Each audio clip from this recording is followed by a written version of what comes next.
Straight ahead on Toledo News this morning, COVID-19 vaccine clinics are open, but the desire to be inoculated continues to plummet nationwide, what the experts are saying. Plus, today is opening day in Toledo. Coverage of the Toledo Mud Hens home opener next.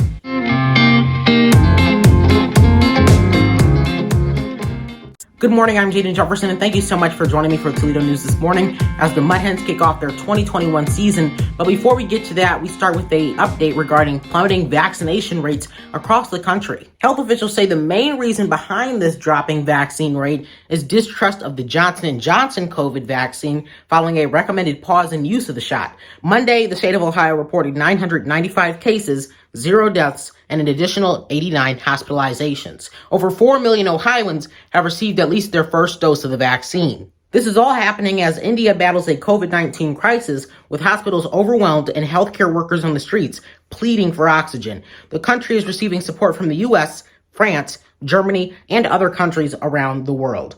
The New York Times is now reporting there is a consensus among many scientists that the U.S. may never achieve herd immunity. Rather, COVID-19 will become a manageable threat. This comes as mentioned moments ago. Latest vaccine data shows 4.7 million Ohioans have received their first vaccine dose. I'll be sure to follow that story very closely.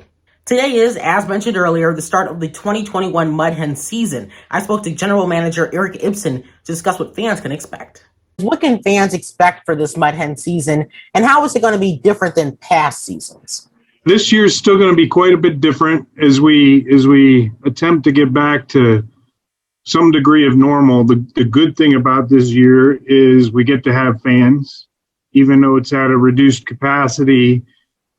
It beats the 0 fans that we were allowed to have last year. So we're getting events again. We're an event-driven business, obviously, hosting baseball games, and we didn't have much of a business last year without games. So this year is a step back towards that normalcy. I do think there'll be things that they can enjoy just like they always have. And you know, as we learn about what the capabilities are, we're going to layer them in.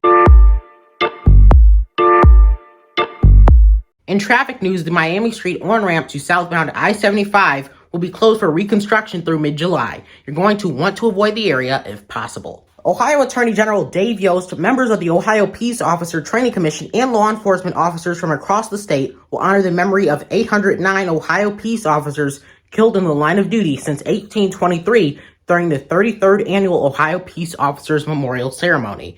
Due to the ongoing pandemic, public attendance will be limited to family members of those officers who died in the line of duty in 2019 and 2020, along with their agency representatives and event participants. The event will be live streamed Thursday, May 6th at 11 a.m. through a link that can be found at jadareports.medium.com. Toledo Mayor Wade Kapsakavich will hold another edition of Wednesdays with Wade virtually Wednesday at 4:30 p.m. on the City of Toledo Facebook page. Residents can ask questions and join in on the conversation by utilizing the comment section of the Facebook Live video. Ohio Attorney General Dave Yost is warning consumers to beware of some of the misleading tactics used by over-the-counter hearing aid companies that make false claims of performance and just may have government approval. May is Better Hearing Month, and in an effort to raise awareness, Yost has issued the following guidance when purchasing hearing aids and similar products.